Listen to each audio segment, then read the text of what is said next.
Hello दोस्तों, स्वागत है आप सभी का मेरे चैनल पे। दोस्तों, सबसे पहले एयरटेल ने अपने रेट बढ़ाए, उसके बाद वोडाफोन आइडिया ने अपना रेट बढ़ाया। जियो भला पीछे कैसे रहता, जियो ने भी अपने रेट इन दोनों के बाद बढ़ा दिए।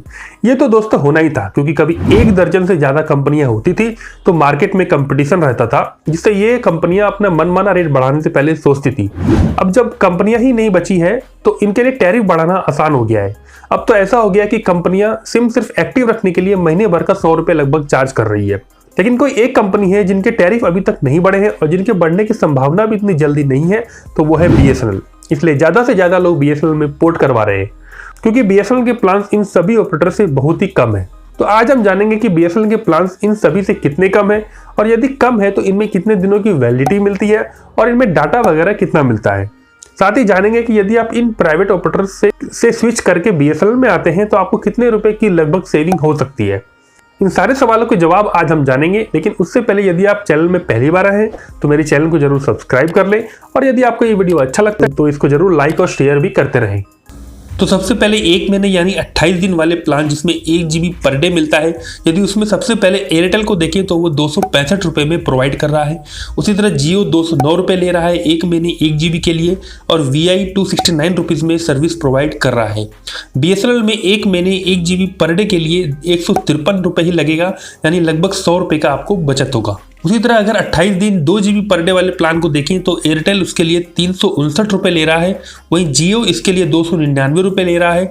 उसी तरह VI 359 रुपये ले रहा है। लेकिन BSNL में 1 महीने 2 GB रोज वाले प्लान के लिए 187 रुपीज़ लिया जा रहा है, यानी लगभग 150 रुपये की बचत होगी यदि इसमें पोर्ट या इसका नया सिम लेते हैं तो। अब अगर 2 महीने यानी 56 दिन जिसमें 1.5 GB पर डे वाले प्लान की बात करें तो एयरटेल 479 रुपीज़ ले रहा है, वहीं जियो भी इसके लिए 479 रुपीज़ ही ले रहा है। उसी तरह VI भी 56 दिन 1.5 GB पर डे के लिए 479 रुपीज़ ही ले रहा है। लेकिन BSNL में 56 दिन के लिए 1 GB पर डे वाला प्लान 298 रुपीज़ में मिल रहा है, यानी यहाँ भी आपको लगभग 180 रुपये की बचत हो सकती है। अब अगर 56 दिन प्लान में 2 GB पर डे की बात करें तो एयरटेल 549 रुपये, जियो 533 रुपये और VI में 539 रुपये में मिल रहा है। लेकिन 2 GB पर डे प्लान में BSNL पूरे 60 दिन और 397 रुपीज़ ही ले रहा है, यानी यहाँ आपको 4 दिन ज़्यादा और लगभग 150 रुपये की बचत हो सकती है। अब अगर 3 महीने यानी 84 दिन और 1.5 GB पर डे वाले प्लान की बात करें तो एयरटेल में 719 रुपये का पड़ रहा है।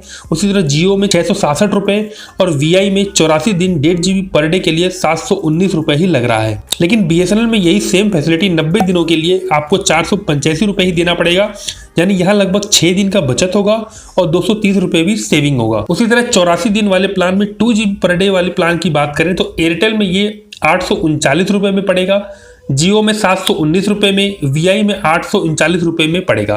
लेकिन BSNL आपको 2 GB पर डे 84 दिनों के लिए 499 रुपये ही ले रहा है, यानी लगभग 300 रुपये की सेविंग। अब अगर 6 महीने वाले प्लान में आए तो एयरटेल जियो का कोई फिलहाल प्लान नहीं है। VI में 6 महीनों वाले अनलिमिटेड कॉलिंग और 1.5 GB पर डे के लिए 1449 रुपये देना पड़ेगा। लेकिन BSNL मात्र 997 रुपीज़ में आपको अनलिमिटेड कॉल और 3 GB पर डे प्रोवाइड कर रहा है, यानी VI के कंपैरिजन में यहाँ भी आपको 450 रुपये लगभग सेविंग हो सकती है। अब अगर 1 साल वाले प्लान के देखें तो एयरटेल जियो का 1.5 GB per day unlimited call वाला प्लान तो कोई है ही नहीं। 2 GB पर डे का है, जिसमें एयरटेल का 2 GB per day unlimited call का प्लान है 2,999 रुपये, यानी 3,000 रुपये। जियो का 2 GB per day unlimited call का प्लान है 2,879 रुपीज़। VI का 1.5 GB per day unlimited call का प्लान है जो कि 2,899 रुपये का है। लेकिन BSNL का 1 साल का प्लान 1,999 रुपये का ही है, यानी लगभग 2,000 रुपये, जिसमें अनलिमिटेड कॉल और 600 GB यानी दिन का लगभग 1.5 GB दिया जा रहा है। एक और 14 महीने वाला प्लान है जो कि 2399 यानी 2400 रुपये का है, जिसमें अनलिमिटेड कॉल और 3 GB पर डे प्रोवाइड किया जा रहा है, यानी BSNL के प्लान से आपको लगभग 1000 रुपये की बचत हो सकती है।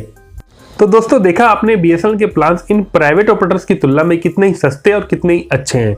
तो इसलिए यदि आप भी इन कंपनीज के ही रिचार्ज करा रहे थे और यदि आपको अब इनके रिचार्ज महंगे लग रहे हैं तो या तो आप BSNL में पोर्ट या तो एक BSNL का आप एक नया सिम ले सकते हैं, क्योंकि दोस्तों BSNL का नेटवर्क कवरेज भी अब पहले से काफ़ी अच्छा हो गया है और इनके प्लान्स भी इतने जल्दी तो बढ़ेंगे नहीं, और यदि बढ़ते भी हैं तो इतने ज़्यादा नहीं बढ़ेंगे। चलिए दोस्तों, मिलते हैं अगले वीडियो में किसी नए टॉपिक के साथ। तब तक आप लोगों का बहुत बहुत शुक्रिया।